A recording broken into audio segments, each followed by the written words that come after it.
اسلام ہم جنس پرستی کی مخالفت کیوں کرتا ہے؟ بڑا اہم ٹاپک ہے، اس پہ بات ہونی چاہیے۔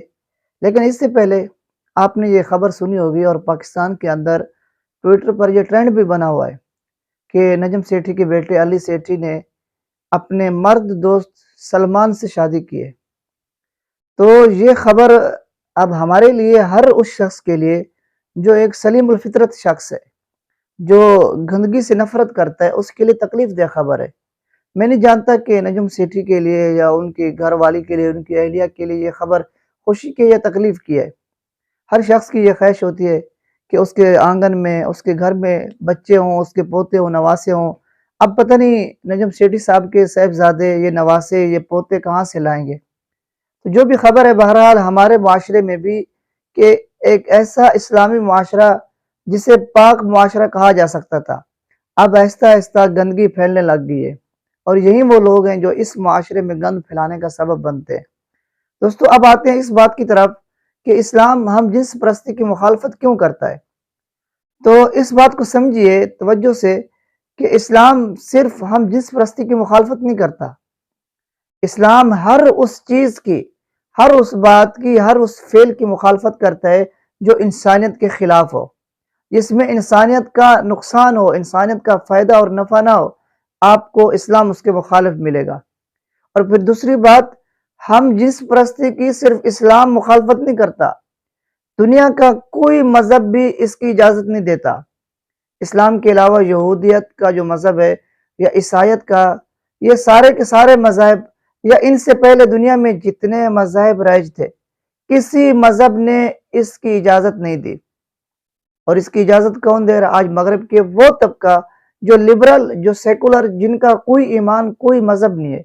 یعنی مذہب سے جب یہ لوگ دور ہوئے، اپنے عقل کی بنیاد پر چلے، تو عقل نے ان کو گندگی کے ڈھیر پر لا کر کھڑا کر دیا۔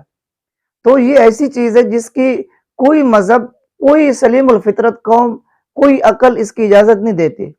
صرف تو یہ اعتراض اسلام سے ختم ہو گیا کہ اسلام اس کی مخالفت کرتا ہے۔ اور اسلام مخالفت کیوں کرتا ہے؟ میں نے آپ کو بتایا کہ اسلام ہر اس چیز کی مخالفت کرتا ہے جس میں انسانیت کا نقصان ہو۔ اسلام سے بڑا کوئی انسانیت کو پسند کرنے والا مذہب نہیں ہے۔ اسلام جتنی انسانیت کی فکر کرتا ہے، اتنا کوئی مذہب انسانیت کی فکر نہیں کرتا۔ آپ کسی چیز کو لے لیں، اگر وہ انسانیت کے فائدے میں ہوگی تو اسلام اس کی اجازت دے گا۔ نہ صرف اجازت دے گا، بلکہ اپنے ماننے والوں کو، اپنے پیروکاروں کو اس کی تبلیغ بھی کرے گا، اس کو پھیلانے کی تلقین بھی کرے گا۔ اب آتے ہیں اس بات کی طرف کہ ہم جنس پرستی انسانیت کے لیے کیسے خطرہ ہے۔ ہم جنس پرستی انسانی نسل کی بقا کے لیے خطرہ ہے۔ بالفرض مثال کے طور پر سمجھ لیں، اگر یہ قانون بن جائے ہر جگہ کہ ہم جنس پرستی کرنی ہے، اور سارے لوگ ہم جنس پرستی میں مبتلا ہو جائیں، اللہ نہ کرے، مرد مردوں سے، عورتیں عورتوں میں دلچسپی لینے لگ جائیں، نسل انسانی کی بقا کہاں تک ممکن ہوگی؟ نسل انسانی جس کو اس دنیا میں بھیجا گیا دنیا کا نظام چلانے کے لیے، کیا یہ نسل ختم نہیں ہوگی؟ عجیب بات ہے، یہ مغرب والے آپ کو جانوروں کے بارے میں بتائیں گے کہ فلاں جانور کی نسل ختم ہونے کے قریب ہے، اس کا خیال کریں، فلاں ڈولفن کی، فلاں مچھلی کی، فلاں پرندے کی نسل معدوم ہونے کے قریب ہے، اس کا خیال کرو، اس کا فکر کرو۔ لیکن انسانی نسل کی بقا کی ان کو فکر نہیں ہے۔ مغرب نے جتنی دہشت گردی پھیلائی، مغرب نے جتنی انتشار پھیلایا اس دنیا میں، اس سے زیادہ کسی نے نہیں پھیلایا۔ اور دوسری بات، اگر اب جو اللہ تعالیٰ نے ایک نظام بنایا ہے، اللہ تعالیٰ نے مخالف جنس کے اندر، مرد کی عورت کے اندر، عورت کی مرد کے اندر دلچسپی کا سامان رکھا ہے، اللہ نے سکون کا ذریعہ رکھا ہے۔